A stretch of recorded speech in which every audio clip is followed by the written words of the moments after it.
Okay. Okay. It is Sunday. And I'm going slow because we need to wait for 3 seconds for Instagram because they are very slow people. Okay. Now we're back on. Now I can go ahead and sip my coffee. Don't slurp it Let though. that pass. And now people might ask, Gary, you don't always wear a Jewish star during the show. I'm actually wearing one today just for the heck of it on the outside of my shirt. It's usually on the inside. And that's just because of the fact that I was told that the deep state, who we happen to run, is actually going to be in charge of who's going to win the election, which is very nice to know that they want to give 2.4% of the population the power over absolutely everything. And that's just wonderful. Hold on a second. I got to take this call. I wasn't supposed to say that. What am I supposed to say? Okay. They're eating the dogs. They're eating the cats. And now they're coming after Ebor's chickens. Okay.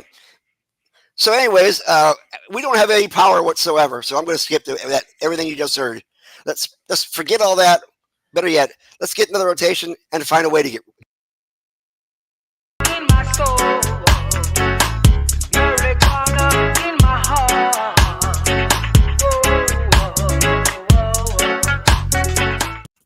I mean, politics, face it, is getting uglier by the day. We're here to beautify it, obviously. but when something comes out that divisive, I just have to say, what the fuck? Yeah, this is not FCC. What the fuck? I mean, seriously, when I hear one candidate say, if I lose, you can blame the Jews, it rhymes very nicely, but I don't think it's really kind of the kind of message you want to get out there because, like, for instance, if you were trying to run for getting some votes in Ormond Beach, just north of this gentleman's district, ain't no way in hell he's going to get a vote out that way. Because, of course, we are in charge. No, because, anyways, that I digress from that. We got to get to the actual topics at hand. First off, introductions. My name is Gary Stein. I'm the political director for Suncoast Normal and their Master of Public Health. Now, Carlos, what? The clap. You didn't hear it. Okay. You don't. Why don't you? No. I'm saying you've got the clap. No. Anyways. What? And to my right, this is what happens after you do dabs before the show. To my right, I don't understand your bad jokes. To my left or your right is our deputy director, our master of business administration, Carlos Angel Hermida. Now, if you're wondering where Chris is, he's not on the screen right now because he's in Boston. Because yesterday he actually did a speech over in Boston Commons, which is a very interesting area to do business. And I guess he's not getting a good enough connection up there. He says the connection is garbage. So obviously he's fitting in very well up there. But he was like, I'm going to get in the car. I'm going to drive somewhere where there's a better connection because it's garbage. Now we have. It's like I'm going to drive to Southie. We had two guests scheduled, and one of them is being attacked by internet gremlins. So apparently we got the better of the two here. I can only say that because the other guy's not here because he can't defend himself whatsoever. But we have the Libertarian candidate for House District 28, Joe Hannoush. Joe, how you doing today? I'm doing fantastic, thank you. I should have waited for the applause to subside before I talk. Sorry about that. Thank you very much for having me, Gary. Thank you. Long time fan. Just so you know, the audience is not real. What? It's a button. Oh. It's AI. It's as far as we go for AI, right? Isn't that right, Carlos? AI audience matters. I'm a fan of that. We gotta be nice to them before they take over. Before I go ahead and attack your district, let me go ahead and attack your party. Just for the heck of it. No, seriously, I worked for the Centers for Disease Control for several decades, and they threw me all over the damn country. So I got a chance to look at Georgia when who was on there? Newt Gingrich was in there at the time, and of course Florida back in the 1990s was a whole different neighborhood, as was a lot of the other countries, a lot of the other areas. But I never really had a chance to come across too many libertarian candidates outside of Florida. there seems to be more libertarian attitudes and party members in Florida. Of course, we got Gary Johnson and that kind of stuff out west, but a lot of the other states don't seem to have them. The first time I actually came across a libertarian candidate was I was in St. Petersburg in 2012. Walking down the street is this guy with a white boot on his head. And he says, "Hi, I'm Vermin Supreme." I said, "Yes, you are." Because I didn't know what else to say. I mean, he's a very interesting conceptual artist, so to speak. I wasn't certain how much of a serious candidate he was. And then, of course, we have the guy that was Carlos's roommate, who actually just took a class with him, the great Augustus Invictus, who didn't like me. I studied philosophy with him. I didn't live with him or anything like that, but I studied philosophy with him. Yeah, Augie has a different philosophy all to himself, I do believe. But he didn't like me. I don't know why.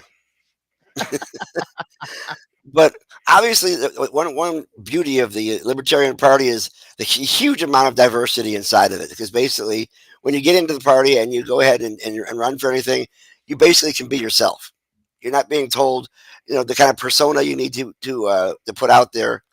So the question is, because of the fact it's so hard for a third party to actually get in office, why choose libertarianism? Oh man, I could talk about that for like an hour. First of all, you're right. It is we are very much a very diverse thing. Like we love Jews. Like we welcome them. Please tell your organization to vote for me here. There's a lot of people in my, Jewish people in my district as well. Diverse. We talk about diversity. My parents are immigrants. They immigrated here from Iraq. I was the first person to be born in my family, and they left around the time Saddam Hussein came to power. So they left, four freedoms, come to the land of opportunity, and that leads into how I became a libertarian. Really, is that I saw my parents firsthand. I saw what the land of opportunity, what limited government, what freedom actually means. Seeing it firsthand. Like my parents have been business owners, small business owners for as long as I've been alive. Really, I think almost like 40 plus years. They came here. The immigration policy was very simple and understandable. Haven't committed any crimes. They speak the language. They pay the taxes. They celebrate holidays here. So they're very much like the symbolism for what immigration is, and that's a very libertarian topic. I think at least it should be anyway. So did they leave here pre or post Shah of Iran? It was right around 1980, like before 1980. So I think it was around that time, I believe, when he was coming to power. But Saddam Hussein was really the one that started the war with Iran, and during the 80s. Luckily, my parents got us out of there before that. Before all the wars. I have an uncle actually that got wounded in that war, fighting, of course, on the Iraq side. At least I didn't have the war at my doorstep. Thankfully, my parents immigrated here. But yeah, I watched them grow up, and I grew up watching them be small business owners, and obviously I thought immigrants were good, and that's a libertarian thing. I grew up when I was a teenager. My friends and I would smoke marijuana and drink alcohol underage and all that stuff. And I'm like, well, my friends are good people. Like, they're not bad. So why should that be illegal either? So I grew up with that kind of mindset. Of course, everyone hates taxes, right? So that's an easy one to get on board with the libertarians. Anti-war, again, like I could have very easily been in a country that was actively at war, worrying about being bombed and being killed. Obviously, I didn't like it when this country's government decided to invade Iraq because of 9/11 for reasons. So a lot of the things they believe in: anti-war, pro-cannabis, lower taxation, pro-immigration. Just made a lot of sense to me. And by the way, I considered myself to be a Democrat growing up because of like a lot of those issues, right? And then they weren't really doing that. The immigration policy was going the opposite direction. Yeah, the neocons definitely put a spin on the Republican Party for a long time in regards to how to handle the Middle East. And if you ever want a playbook on how to do things wrong, like get into a war with no exit plan kind of situation. Right. Yeah, 100%. Like Afghanistan. Destroy the infrastructure of a country so it has nothing left when you leave. Yeah, and it is like Afghanistan like more freedom now than it was before the United States invaded? I would say no. I would say it's probably about the same. But I do like. I'm not going to say like I think we should be not holding people accountable when they attack us. I'm not saying for no intervention at all. Like when we were attacked on 9/11, we decided it was Osama bin Laden. Obviously, all the things pointed to him, and so we should have like targeted him specifically, his lieutenants and whatnot, his organization, held them accountable, which we did. But that should have been the entirety of the activism that the United States government did. Like have intelligence, have a skilled team, 40 people, I think it was, that went in there and captured or killed them. And that should have been it. I mean, that really should have been the entire thing. We wouldn't have wasted thousands of lives and trillions of dollars on Joe, I have to admit, in preparation for the show, I took a quick look at your website and noticed a few things on how you try to explain your platform. And I've got 3 questions, if you will. First off, what's money follows students mean? Yeah, I probably could expand on that. I'm actually going to work on that later on today because it's very, very simple. I didn't think anyone read it, so thank you for reading it. Yeah, no problem. Yeah, money follows the student basically when it comes to education. So right now, I'm going to use my own county as an example. Because I honestly don't know the state numbers on this, but my own county has a budget, my school board budget has about, it's $1.2 billion, a little bit more than that, like I'll go a little bit under $1.2 billion. And there's about 57,000 students enrolled in a public education system. So quick math, I'm not doing this live right here. I actually did it before, so I know you're not supposed to do math live. So the quick math on that is north of $21,000 per student per year that's spent in tax dollars here in Volusia County. And I think that's outrageous. Right now, Florida does have a program. I forget what it's called, but like basically you could choose to have a voucher essentially for about $7,000 or $8,000, and you could choose how you spend it. Like if you want to go to a private school, homeschool. I think that's really about it, really. But it's about 1/3 of that, so it's about $7,000 or $8,000. And what I want is to expand that, because if you could, use that money to stay at home if you're a parent and teach your student. Let's say you have 2 kids, and if it's like if we say double it to, it's still 2/3. So, but doubling from 1/3 would be 2/3, about $14,000. Let's say if you have 2 of them, it's $28,000-$29,000. Then you'll have you could probably stay home and teach your kids at home, homeschool them, or hire a tutor for them, whatnot, and it would cost less on the taxpayers, and you'd probably have a better education for them, more specific education. And the reasons for that is we have a government right now, a state government, and a county government, frankly, that is like picking and choosing what students can learn. And they're banning some things. I don't know if you guys want to talk about that too, but they want to ban some things. So what I would want to do is like have they call it parents' choice, but it's not. It's government choice. What I want is real parents' choice, where they decide, I don't care what, or not what, I don't care, but like, I want my student learning this thing and that thing. So that's what it is. The diversity of thought that comes within the Libertarian Party makes it so you don't have any kind of party unity, so to speak, to vote on major themes other than the ones that you talked about before in regards to taxes and things of that sort. So I guess that makes it more difficult for you to get your point across and to be able to get into office. In your area, are there any libertarians who have gotten into local office, such as school board or things of that sort? Interesting question. There was someone that I helped get elected, a libertarian, for the Volusia County Soil and Water Board. So they did get elected there. There is a current school board member. I'm not going to say her name because she's not a libertarian anymore, but she was registered libertarian, and she changed her. We live in a very, where I live in a very Republican district.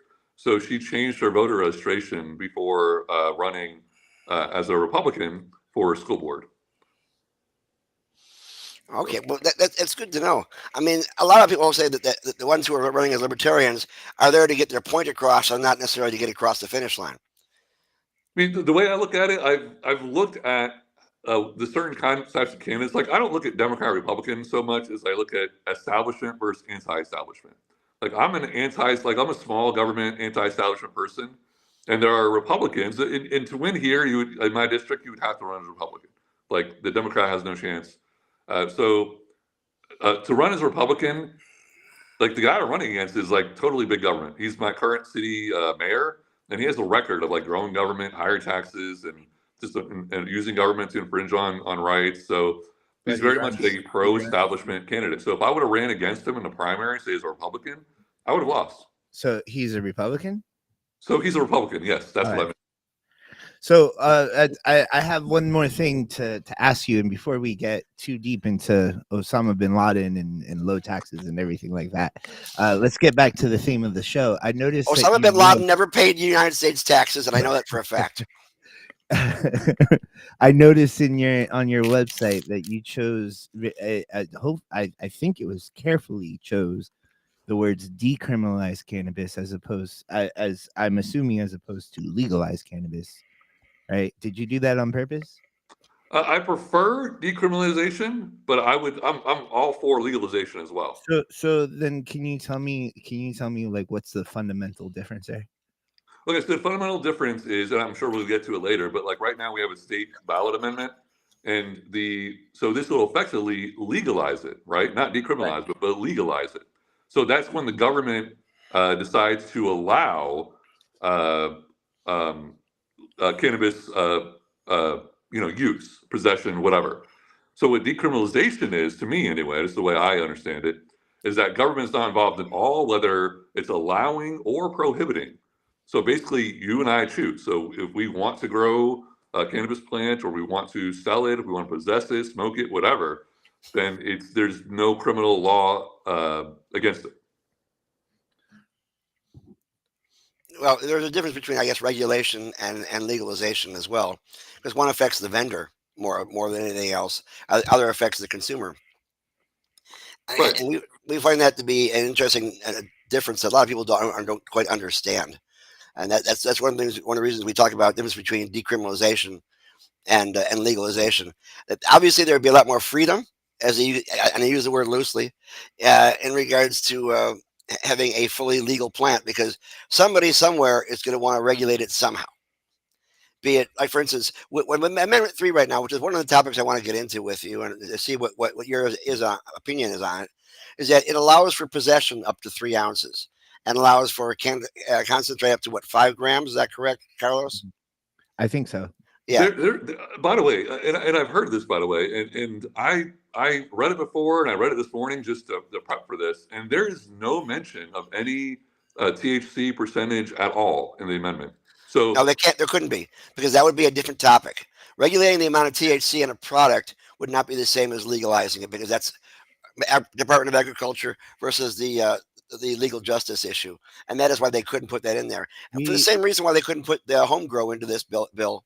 As a libertarian, you may actually find this rather interesting. This was actually the first attempt to regulate adult use was last year, when the legislator put forth I think it was just in the House, put forth a bill to cap the THC just in case Amendment 3 passed. Yeah. I've never seen anything that preemptive. If this law passes, then in that case, we got you.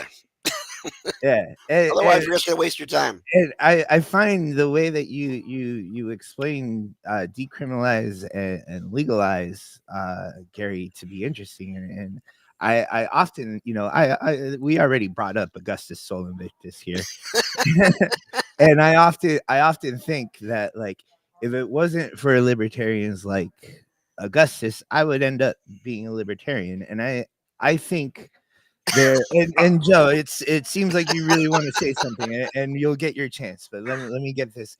It seems like there's a big difference between libertarians like Joe and libertarians like Augustus, and it's perspective. It really is perspective. it seems like Joe, and you get the chance to tell me if I'm wrong. It seems like Joe wants libertarianism because he cares about other people, right? He wants freedom and liberty for other people, right? Where Augustus wants freedom and liberty for himself to be a hateful bastard. So decriminalize and legalize, where like, what is it? Decriminalize is really more for like the consumer, and then legalize is really more for the seller. Is that what you said, Gary? Yeah, basically, because the legalization opens up the ability of vendors to sell product far more than they ever could before. Whereas just decriminalization is basically concentrating on the consumer and whether or not, if you get pulled over, whether you're going to get arrested or you're going to get a civil citation. So they have decriminalization in Washington, D.C. Unfortunately, Kano's not here, but they have decriminalization in Washington, D.C., where they don't really have a system put in place for selling, but you can buy a pack of stickers and get an eighth of cannabis with it or some shit like that. It seems like you're more concerned about the consumer, and honestly, Normal is more concerned. The Suncoast Normal is more concerned with the consumer. There's a lot of issues with Amendment 3 that we're going to end up talking about, but at the end of the day, we just want people to stop getting arrested. 100%. I agree. 100%. And that's why it's very much a get government. Like, this is my thought process really on every issue, including cannabis. I want the government to stop, or at least lessen, their initiation of force on people, on individuals.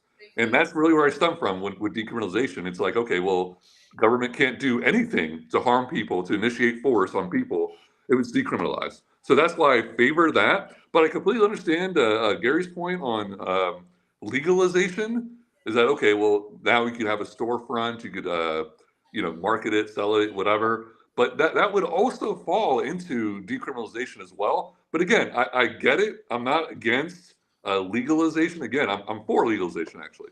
So I am in favor of it as a step to. I'm kind of reminded of when California legalized or I'm getting confused now. Legalized or decriminalized in '96, where they were just basically like, medical. If you need it for medical reasons, go ahead. We don't care.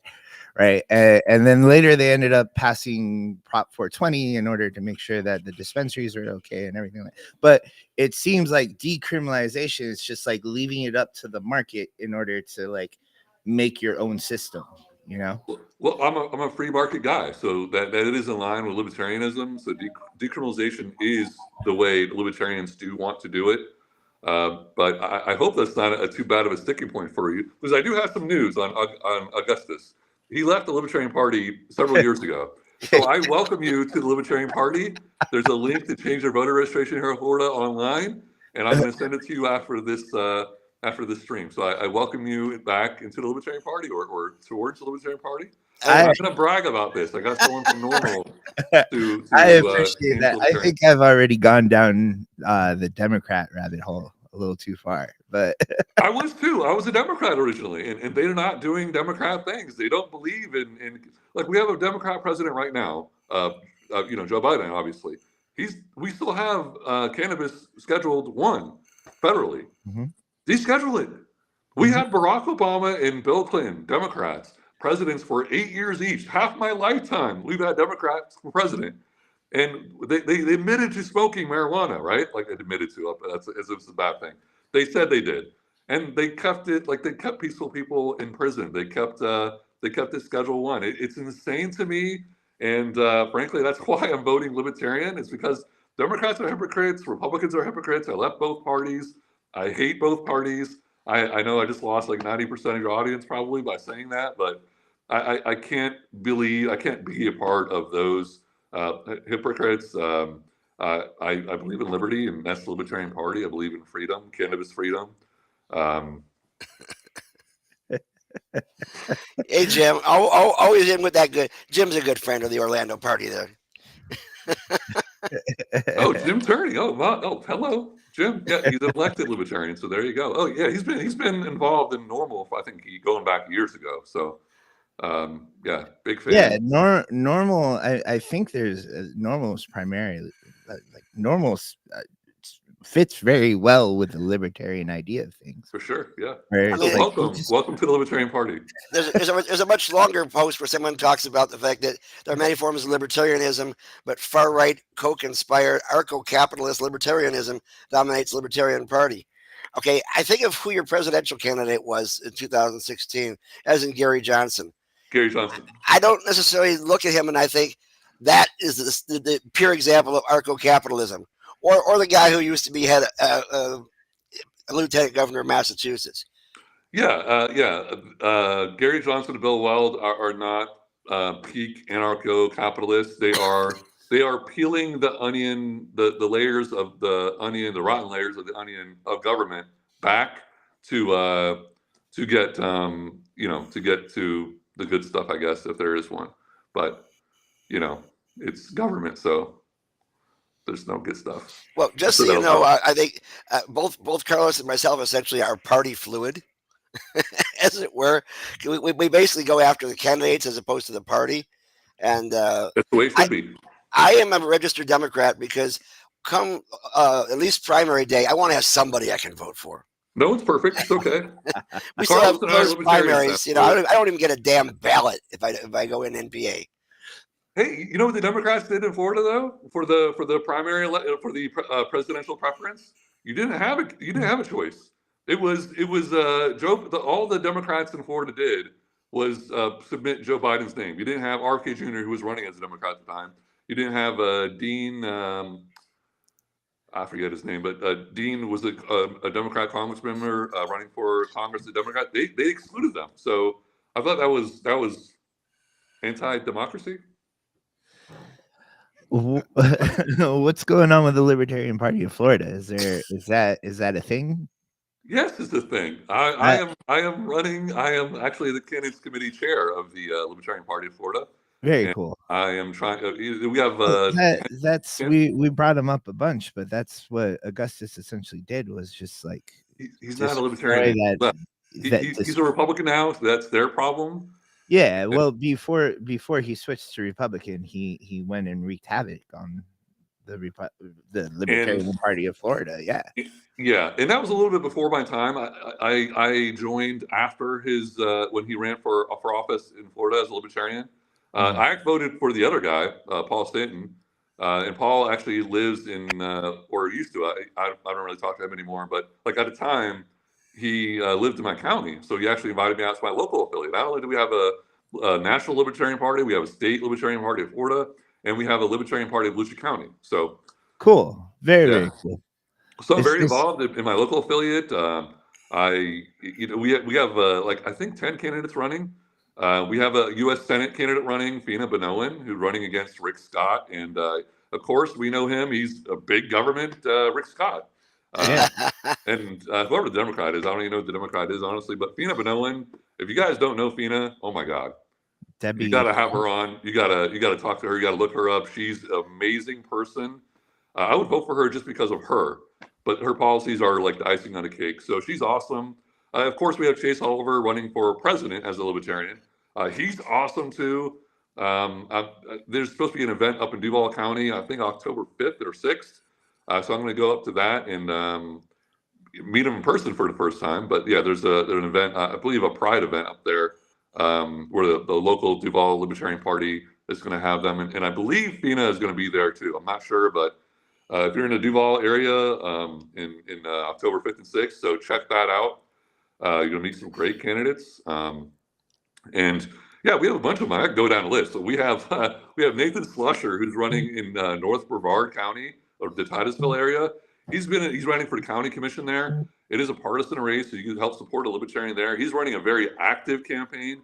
He's really set the bar high for what a Libertarian candidate, not just Libertarian, but like candidate, period. Like he just won a straw poll for like a local hobnob that just happened, I think, yesterday. He just won that. So he's great, like engaging with people. He talks to everyone. He talks to like he talks to the Sierra Club. He talked to like the local Forward Party here, like the Greens. He reaches out to everybody. I think the Forward Party. So he's very much, he wants to represent everybody. He's a great candidate. I mean, there's a guy running for U.S. Congress over in the Tampa Bay area, Nathaniel Snyder. There are Republicans that are endorsing him because of the establishment guy that won their primary. So the young Republican group over there are considering endorsing Nathaniel Snyder, the Libertarian candidate. And the Democrat incumbent over there is establishment. Nancy Castor. She's been there like 20 plus years, I think. So we have a lot of Libertarians running for like great office. I think a great crop of Libertarian candidates here. I encourage everyone to. You earlier in the program were talking about how you don't really even think Democrat or Republican anymore. You just think establishment, non-establishment at this point. Yeah. Right? Yeah, and frankly, 99% of Democrats and Republicans that are elected are that establishment. You know, I mean, you get people like put Democrat and Republican aside. You get people like Rand Paul and AOC actually agree on being anti-war. They actually agree on being, pro-cannabis. They agree on you'll often see them like Thomas Massey. Well, I use Thomas Massey and AOC because they're on opposite sides, supposedly different parties. But they're very much, they'll vote on the same way, like in the minority on a lot of bills with that count, like, for war and other things. They're very much. Somebody had said, there's a difference between sativa and indica, and is the difference between the parties that just as ambiguous as that is. And I said, well, to be honest with you, I'd like to see hybrids with a number attached to it, like a pH, which says how far it leans to the right, and indicate how far it leans to the left. Like having a hybrid 5 is close to being right in the center versus a hybrid 10 is almost entirely indica kind of thing. Think about this, guys. Yeah, we make politics better. We libertarians. I know Carlos is saying that we as libertarians, but I do want to touch on that though. Like we have the left-right paradigm. I don't think left-right.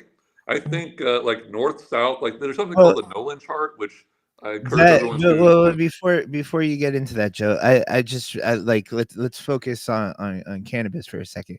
A lot of times people the Democratic Party is lifted up, and sometimes we do it on the show where we lift up the Democratic Party as like it's going to save cannabis. The Democrats are going to legalize cannabis. That's kind of like what it's thought as in this country, right? And then you bring up a great point, right? Like there's only been 4 years in however long that it's like I think the past 16 years there's only been 4 years of a Republican president, right? We've had all of this opportunity for Democrats to decriminalize, at least much less legalize, right? And nothing has happened, right? So is that your opinion? Is that non-establishment candidates are really the only way that we can get to this legalization or decriminalization point and to really reach freedom with cannabis? Yes, I do. Yeah, I would say that. Yeah. Because, all right. So then what is this establishment then? Why is this establishment so anti-cannabis? They're funded by special interests. Like they want the government to be involved in everything. So right now, cannabis is medicinal purposes, right? Well, the traditional pharmaceutical healthcare industry don't like that. They don't want you to have this option that's competition against much cheaper competition against their big supposedly anti-cancer or anti-glaucoma, anti-depression, anti-sleep or pro-sleep, I should say, against their drug. They don't want competition. They don't want cheaper competition. They don't want healthier competition. So they give money to the establishment candidates on both parties to kind of keep to prop up the medical industry complex. This is where it gets confusing. When we got started with trying to get cannabis legalized back around 2010, 2012, et cetera, 2014, we were getting much more support from the Dem side than from the Republican side. In fact, if you went to Tallahassee and even remotely looked like you might be involved in the cannabis industry, you would see 68-year-old bald men running from you. That's Baxley, I love you, guy, but seriously, it did happen. Anyways, but and then things started to shift a bit. All of a sudden, lobbyists started taking on clients that were pro-cannabis, and it became a lot more normalized, in part through Matt Gaetz, who is different from what he was when I knew him back in 2016, definitely. Well, mostly anyway. But it gets confusing as to where things all stand. And you can see how everybody's saying, well, it's a bipartisan issue. Yeah, but there's factions of both parties that could tank Amendment 3 if they wanted to by talking to their constituents. And everybody has their own reasons. The reasons I'm getting from the Republican Party don't seem as substantial. Like, for instance, what did I love this statement. DeSantis said the other day that nobody wants the smell of the devil's lettuce. What did he just watch Reefer Madness this last weekend? Is that what it is? Probably. I mean, I don't want to go back to 1937. I really, really don't. I wouldn't be surprised at all if DeSantis in the Republican state legislature actually passed that, like, all schools have to show Reefer Madness in classes to, like, graduate. It's absolute garbage. It is Reefer Madness here. It's really sad. And what's interesting about the banning Cheech and Chong from school libraries. I don't want to ban that. I don't want to ban Cheech and Chong. Like, I love Cheech and Chong. Like, they're fun. Hey, I was watching Tommy Chong on your show. I don't know, maybe a couple of years ago that you guys had him on. Yeah, we had a class. Yeah. But Cheech Marin did wear that pink tutu, and so I don't think he can do whatever he wants. Not harming anyone else. All good. Now, I have found libertarians embedded in the Republican Party, but not necessarily in the Democratic Party. I mean, one friend of the show, Senator Jeff Brandes, was instrumental in getting the most common sense items in the implementation bill for the 2016 Amendment 2. And when he tried to push even more common sense, he got backlash, and he got more backlash, and got more backlash, to the point where he was a singular voice. And then everybody said, well, heck, he's a libertarian. That's why he's thinking. Like, that was a bad thing. I think it was a fantastic thing. Yeah, here's the thing. Like, I believe there's more libertarians in the Republican Party than the Democrats, because the rhetoric libertarian or Republicans use is limited government, pro-freedom, less government, whatever. And so it sounds libertarian. Now, most of them don't actually do that. But, like, I can see how people would go into, like, with that actual libertarian philosophy, would gravitate towards the Republican Party. I think that's Rand Paul and Thomas Massie are good examples. But there's a guy, governor of Colorado, who I don't know his policies very well, but he's considered to be a libertarian-leaning Democrat. You mean Jared Polis? Jared Polis, yes. Yeah, I can see that. But I think a lot of folks have libertarian attitudes and leanings who don't want to come out as libertarians per se, but yet you can see it in the policies that they present.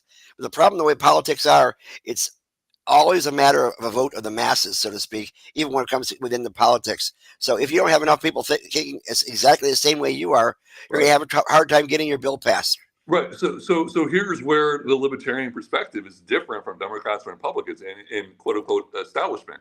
It's that libertarians, we believe you could be as liberal or as conservative as you want to be, as progressive, whatever. But as long as you don't want to use government to force your views onto everyone else, you're a libertarian. So, like we were talking about, Augustus earlier, about him saying, he's more for him than for everybody else.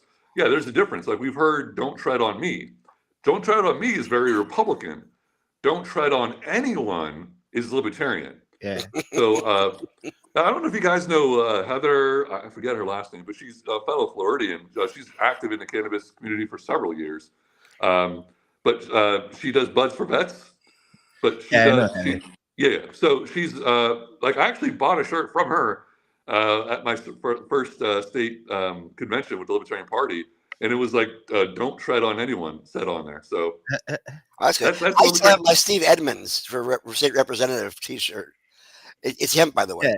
Steve Edmonds, I think, is a good example of what you're talking about, where, like, Steve Edmonds pushes programs like Hemp for Water, whereas, like, we need to care about our environment. We need to clean up our water in Florida. Right. But he's not looking to the government to do that. He's looking for a private entity to grow hemp in Lake Okeechobee, blah, blah, blah.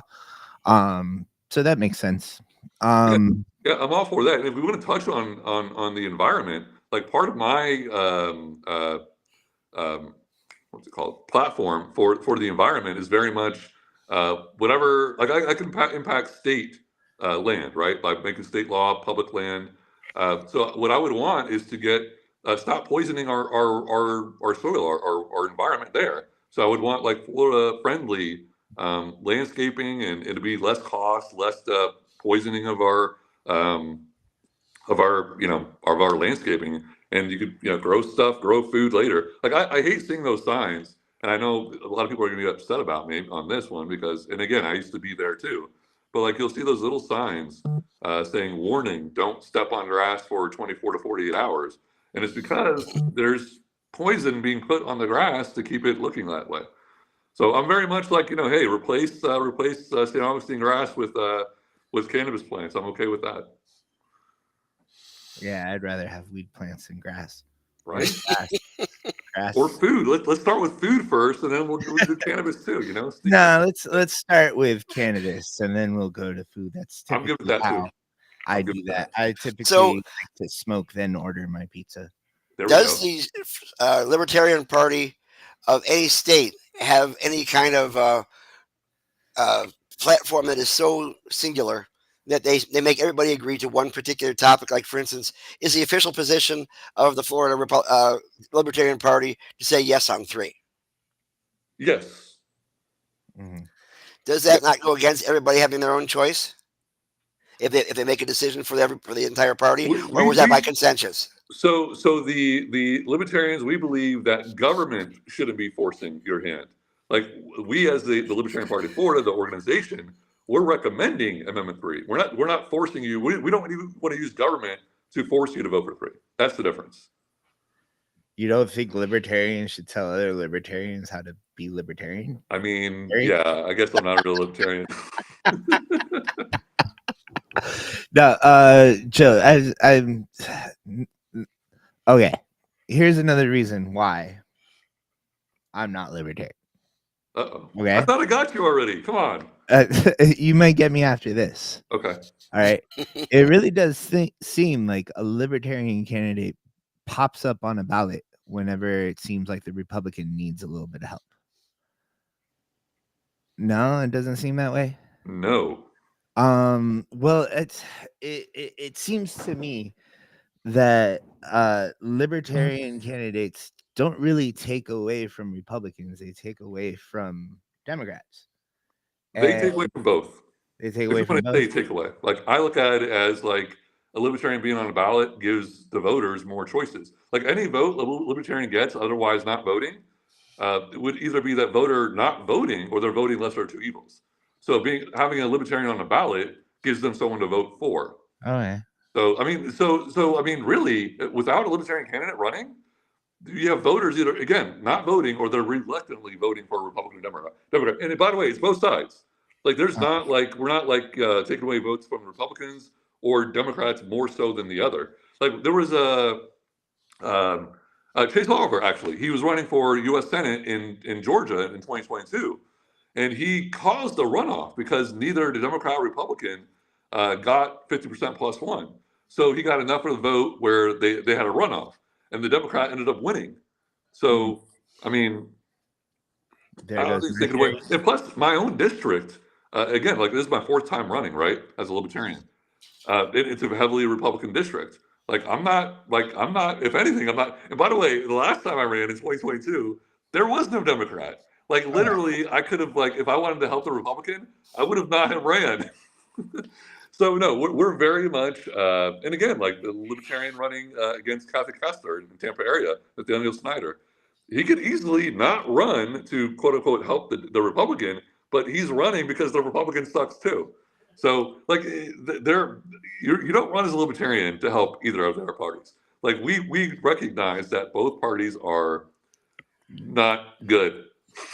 Well, the problem with there's a plus and a minus to being in a diverse party, and that is, of course, there's strength in numbers. There's this Greek symbol you probably see on a lot of coat of arms of an axe handle that is surrounded by dowel sticks and wrapped around with a cord. And what it basically says is that the axe handle is strengthened by the people around it. Even though it's a weapon, there's always strength in numbers, and you can be more effective. And you don't need to be on the defensive as much if you have people around you that are pushing your agenda as well. That kind of situation. No, 100%. Like that's good. I mean, yeah, and of course, Republicans and Democrats have that. And I've met people like while sign waving, talking to other political volunteers at voter guide tables for the political parties. They've never met some of these candidates. They don't know what their policies are. I've asked them. I was like, oh, well, how does this candidate feel on that? They don't know. They just know this person is a Democrat. I'm voting for them. I'm signing waving for them. I'm handing out their campaign stuff. Same thing with Republicans. Like, they don't even know not all of them, but like some of them I've talked to, they don't even know these candidates. They're completely party person. Like I'll tell you this, I'm not just a party person. I'll vote anyway. Like the last, I think 2 election cycles, I voted about 1/3 Libertarian, 1/3 Democrat, 1/3 Republican.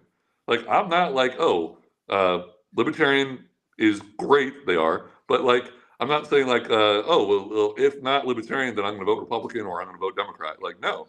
I go by the candidate. And if the candidate sucks, not getting my vote. That's actually very similar to what my basic attitude is about a lot of things. I even posted about that this last week, and I got some very interesting comments back about the fact that I prefer to be in the middle because I want to be able to criticize both sides equally. But when it comes down to, I don't like the idea of being told that, my loyalty is what dictates my party. And I want to be able to say, I will vote for the candidate and not necessarily the party. Just because I'm a registered Democrat does not mean I'm going to vote for all Democrats, because my vote is actually earned. It's not part of the package of being a member of a party. I think Carlos is pretty much along the same lines, because he disappoints his parents all the time by talking about liberal candidates. Hey, my dad, like I said, like my dad is an immigrant from Iraq, and he's voting for Trump. He voted for Trump before. I mean, so it goes all ways, and luckily my dad is supportive of me voting Libertarian. So you don't have to tell him. I think my dad wishes I was voting Libertarian again. Do it. Make your dad proud. Make your family proud. Make your family proud. So I would be interested in knowing what your dad felt about the Muslim ban that Trump put in place at the very beginning, because that really does put off onto all the other people of Arabic descent who are not necessarily Arabic. I'm getting my dad to come around. Okay. I'm getting him to come around. By the time he's Trump's or Biden's age, he'll come around and voting Libertarian. I mean, we have a very strong Republican vote block in South Florida, and it really has changed the tide as far as who the whole state went for. Basically, if the Cuban population in South Florida goes one way, the rest of the Republican area goes that way. It ends up being a very red tip. And we have some Libertarian candidates running in state Florida, other than Chase Law for president and Pina Bonoan for U.S. Senate. There is around the I forgot where he lives, but around the, I think, Hollywood area, Florida. Josh Pavlovka, he's running against only a Democrat, by the way. There's no Republican in the race, so it's only against a Democrat. So that's interesting. There's no Republican. I'm from that area. It's interesting. There's no Republican. Yeah, District 105. It's heavily Democrat. I'm trying to remember what the Democrat's name is. Man. Anyway, if you're in District 105, look up Josh Pavlovka. I'm murdering his last name, but I'll put it in the comments later. But and on the other side, near the Fort Myers, Lee County area, which is kind of south, I guess, there's another Joshua Croteau or Croteau. I'm messing up his last name too. But yeah, he's running against both a Republican and a Democrat. But yeah, he's a Libertarian, so check him out as well. I mean, we do have diversity, although people are constantly thinking that parties are monolithic. Everybody inside is thinking the exact same way. And that's not the case. I mean, I had a friend of mine in Boca Raton. I asked him, how long does it take to get to hell? He says, it's the drive between Boca Raton and Hialeah. I've heard that before, but the punchline was 1 mile at a time. They should go east and go to go into the swamps and see where things change over there with the Haitian influx, that kind of situation. The Creoles don't seem to have a voting bloc in South Florida. I'm gonna make a bad joke here. Well, if they have a cat problem, maybe importing Haitians would be good. I apologize. That's a bad joke. No, that's right. I'm still waiting for people to come after the Santerias, saying that they're going to eat all the chickens in Ybor. At least people do eat chickens on a regular basis, but they don't eat them. They just slice their throats and they swing them around, which is religion. So I can't knock that down. There was my parents had an office in Hialeah at one point, and Santeria is very respected in Hialeah. There, my parents don't, very Catholic, no Santeria, none of that. But there was like this bag in the somebody was making some sort of Santeria statement where they nailed a bag with a chicken carcass on a pole in the back of my parents' office. And it was it was there for about a year. Nobody wanted to touch it. Everybody was scared of it. So I don't know. Trump might want to. You know what it is? Trump knows Haitians aren't going to vote for him, and he knows Cubans are going to vote for him. So he didn't go after the chickens. He went after the cats. That is some 3D campaign strategy there for sure. Oh man, goddamn Republicans, bro. I mean, I think immigrants, when people migrate to this country, they tend to change their culture a bit, be a little bit more into being influenced by American society. When I lived in New Orleans, there was a huge influx of Vietnamese in New Orleans East, and nobody saw the dogs missing from the neighborhood. Hey, the biggest, I have a huge family, cousins, uncles, all that all are either first or second generation immigrants, literally, like my parents or like me. And we get I don't know, maybe 60 or 70, family members, all pretty much 99% of them are Middle Eastern descent. And we're celebrating our biggest holiday, get together, is what? Thanksgiving. We're celebrating an American holiday. We don't eat, we eat turkey and chicken, by the way, so not anything else. So there's a big difference. But I mean, that's what we celebrate. We're a very American holiday. You'll hear English spoken just as much as you hear Arabic spoken. Yeah. I mean, in the United States, our holidays are all about eating until you're sick, basically, as in Thanksgiving and Christmas, things of that sort. Ramadan, they fast. I mean, there's a difference right there that might make you actually healthier and live longer. Just I was raised Catholic from God. But then there's the breaking of the fast every night. You get together, get a big meal, right? Is that am I wrong in saying that? I do intermittent fasting, but that's a personal choice. By the way, Carlos does work for Baba Hannoush. Just saying. I get people that tell me that, that say Baba Hannoush whenever they hear my last name. Hannoush sounds the same. It's a nice vegetarian dish. But we're getting close to the end right now. But I want you to get a chance to talk about your platform, or how people can find you, and then we got to go ahead and do our household stuff in regards to pushing our bills. Yeah. So I don't know if you guys are in favor of Amendment 3, but I am. So I'm voting yes on that. It's not perfect, but it's hey, I'm voting for it. And so you can find me at Joe Hannoush. Everything is joehannoush.com over there. Joe Hannoush on Twitter. Vote Libertarian. If you are a Republican or Democrat, again, vote for Democrats or Republicans down the line if you want to. But if you want to make one difference, if you live in my district, vote Libertarian. It's not going to change the outcome of the makeup of the state legislature, because it's heavily Republican anyway. So if you want to vote, make a difference, vote for Fina Bonoan for U.S. Senate. Vote Chase Oliver for president. It's a very Republican state, so it's going that way anyway. So vote for who you want, not who you fear. So I'll leave it at that. No, we greatly appreciate that. And one more quick question. I have a lot of people, when I try to get them on the show, they say, listen, if you're going to be on Sunday, I got to be out of there by noon because I've got to go canvass. And they have teams of people who have their boots on the ground, except for, obviously, Vermin Supreme, who has the boot on his head. But do you have a team that's out there knocking on doors and doing canvassing right now? You're looking at the team. Okay. So if people want to find you, they need to find you. There's no team that's working with you. Or do you get support from the party? Yeah. The party definitely is, sharing some stuff on social media. You can find me on the candidate page. If you go to lpf.org, you can find me on the candidate page there. You can find other candidates also just by clicking on the candidates option there on lpf.org. There's that, and we got some candidates. Actually, the chair and the vice chair of the Libertarian Party of Florida are candidates. They're Joshua Locke and Matt Johnson, actually. So we're very much pro candidates. I want candidates running everywhere. I want Libertarian candidates running everywhere. Like the Democrats made it a point to run Democrats everywhere, to have a Democrat choice.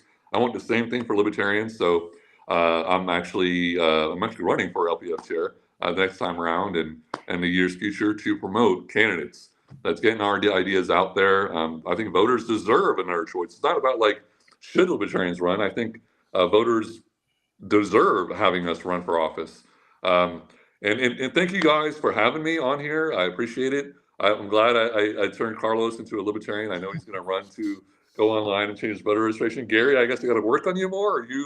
Are you saying you're gonna change your voter registration to Libertarian now? I am a tough change. I'll tell you that. I mean, I was impressed with the fact that when I went to the Canada Fest over in Mount Dora, that the only political party that had a booth there was the Libertarian Party. I was there. I was at that event.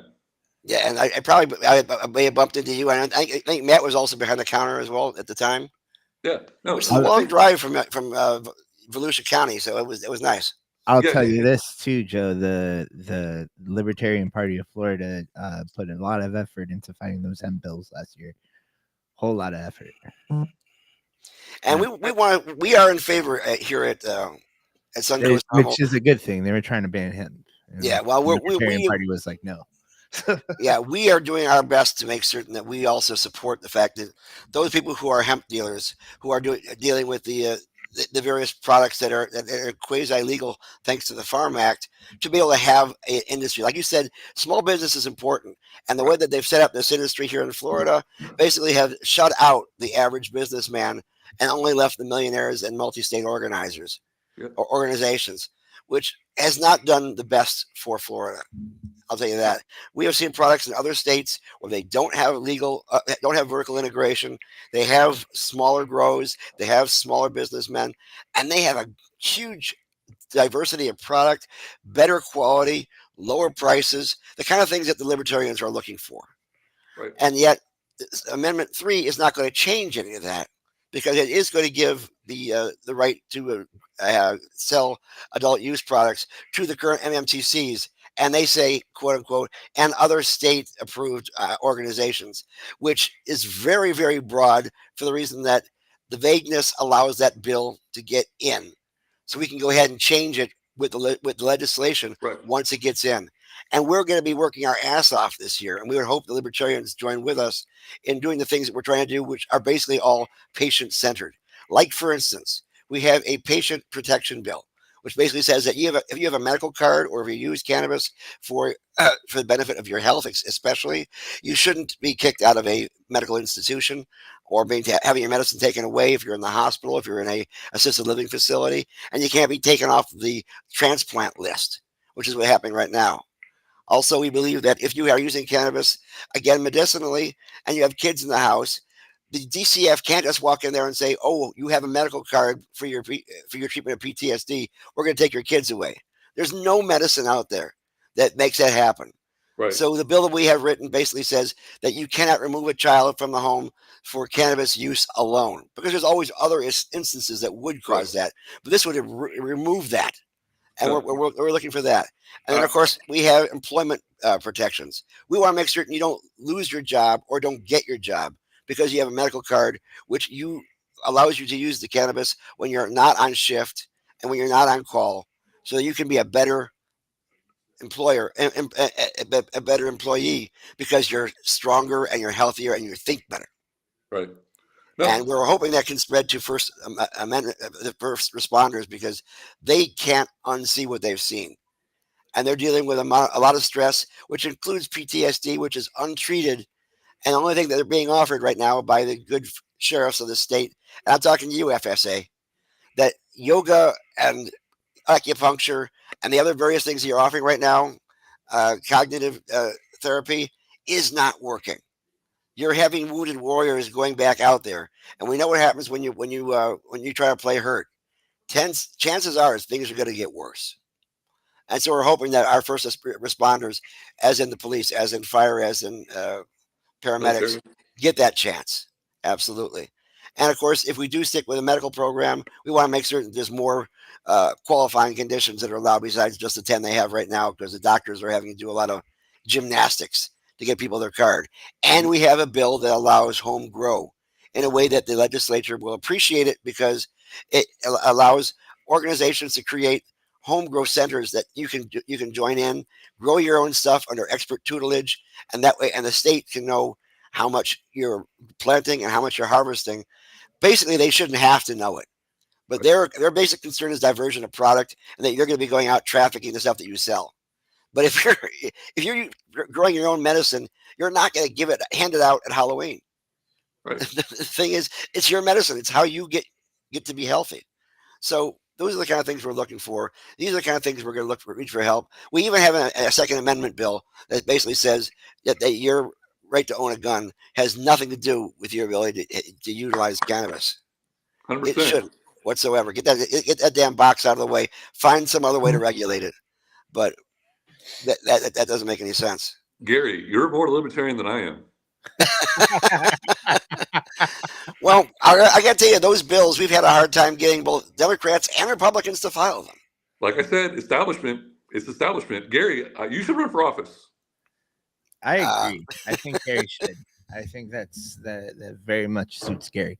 Gary's the governor. The Democratic Party didn't want to back me. When I tried running in 2016 against Randy Maggard, the Democratic Party did not want to back me. Oh, I was too rogue.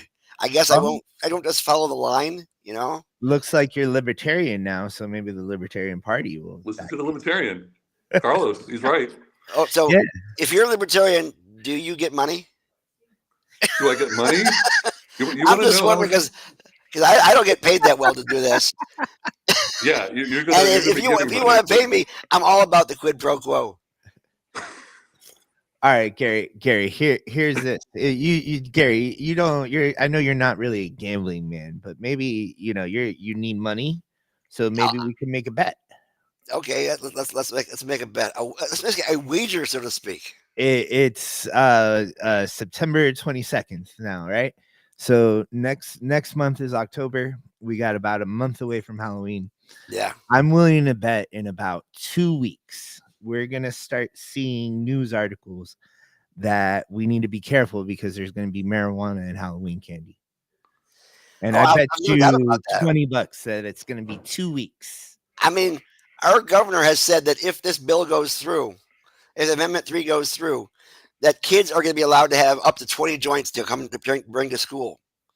And I'm telling you, folks, that doesn't come in a 20-pack. Okay, it just doesn't. People buy them one at a time. So if they're going to sneak them into school, they're going to sneak them into school illegally one at a time. Yeah, I brought 30 joints to school back when it was illegal.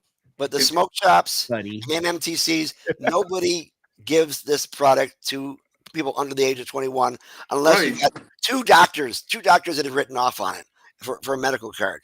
Yeah, it would be illegal anyway. So they're talking about nonsense, really. And yet we're constantly being told that we have to protect the kids. Oh yeah, okay. I don't think they care, but they're all talk. But as we would work, but we need your help to get these bills to go through, and we need folks who have no problem jumping across the aisle to be able to get both sides on board, because this really is a bipartisan issue. It really does involve everybody. Hey, and yet it's hard to make that point.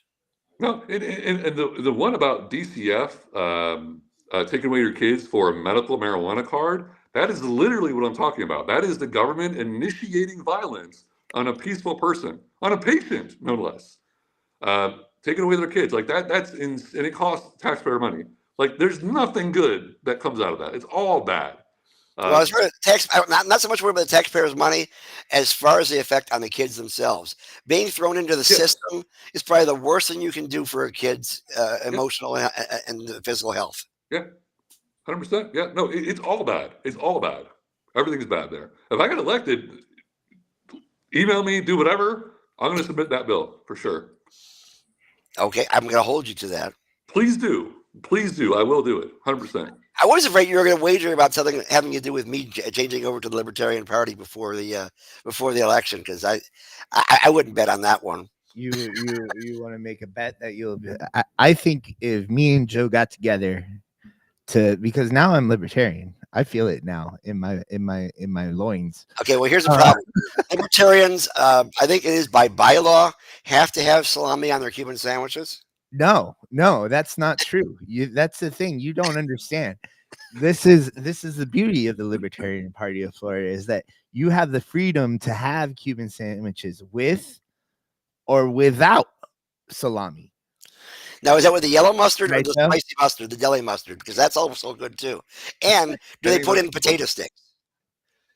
Because I won't go for a plate tab. I don't get my potato chips sticks in there. Gary, if you want potato sticks in your Cuban, dude, who the fuck am I to tell you not to?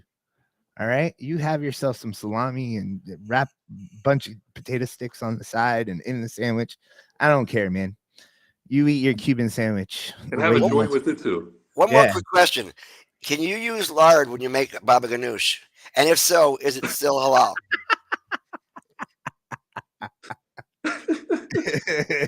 just a thought, because everybody loves bacon, right? I do love bacon, honestly. And because it is fall, we have to tell people, folks, be careful out there. There is pumpkin spice, and it can be dangerous. So I know you've got a lot of white folks who are trying to convince you to go ahead and just imbibe with them. Don't fall for the peer pressure. You can live without pumpkin spice. Otherwise, you'll be jonesing as of January and sitting in a corner and eating out of dumpsters saying, I got to have some pumpkin spice. Don't fall for it. Don't start. Yeah. Oh, Gary, my face is hurting laughing right now. Pumpkin spice is definitely the gateway drug. It is. Definitely. I mean, we do have another bill we got to get rid of right now, which says you're not allowed to have cannabis in a rehab facility, whereas we have centuries of articles saying that it can be used to abate the problems in regards to opioid poisoning, what we used to call in the 1800s. Unless they're on rehab for eating too much, and then I understand. But other than that, but nobody gets arrested for that and being forced into rehab. Exactly. So there you go. I know this guy that he does crack, and he started off actually by drinking pumpkin spice lattes. You didn't know that? Ban pumpkin spice. There we go.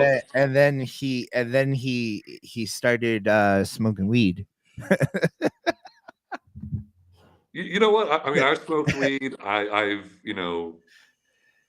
Anyway, I'm not gonna say everything else, but yeah, I've smoked weed before, and I don't do anything else. Like I'm not. Well, I mean, I hope that's not real. Was that real? It's really sad if that's real, but I wouldn't. He has it. I don't know where it came from, but it's funny as hell. What's funny is that one with the guy with the French horn. Not that there's anything wrong with that. I can't get rid of it. Where the fuck? Okay, there we go. But anyways, if you want to help us out, there is a QR code to my above my right shoulder right now, which isn't there, that you can scan. Don't scan. No problem with you scan Joe's QR code behind him, but that won't get you in membership. There we go. Because if you want to join Suncoast Normal and help us in the fight to get these patient-centered issues done, remember, regardless of how Amendment 3 goes through this year, we're going to have a lot of work ahead of us. Yep. Absolutely. Because if it goes forward, number one, we have to make certain that we have public use, because what good is possession without some kind of public use? If you can only smoke it in your home, what happens to all the tourists who come here? They can't smoke in their hotel. They can't smoke on the street. They don't own property. Well, some of them actually do. Where they're here part-time throughout the year. But if you're not in a property that you own or somebody else owns that gives you permission to do that, you can be arrested for the slightest amount. For one pre-roll, or for, God forbid, a 1 gram concentrate oil, which is a felony at this point in time. Any amount of concentrate is a felony at this time. So we're going to have to get that thing fixed. And if it stays a medical program, we have to make certain the medical program works for everybody as well. So with that, guys, yeah, we want you to all have a wonderful week. Remember, the election is only 48 days away. 45, I think. Yeah, get some sleep so you don't indicate yourself on election day, or vote early so you can get it done, provided they allow you to. I'm voting by mail. Little music for the end there. Okay. Okay, we will see you next week. We got some more great candidates. Oh, we got Tom Keene coming on next week. A candidate that Suncoast Normal did a lot to help get into things, and plus another candidate that we'll be discussing as well, who will be on all the publicity and all that bit. You look like Ray Charles, only a little too white. These are women glasses. Bad lighting. Bad lighting. Somebody left these glasses in my shop. Okay, it's not mine. They're for a lady. Okay, because for a while I was wearing sunglasses on every episode because I was by the window there and I just had cataract surgery, and the sunlight was just killing me. Plus, it was a lot easier when you had the glasses on to be able to watch the people walking back and forth, because Ybor is a lot of fun for people walking. Let's try this chill hop song. Okay, guys, have a great week.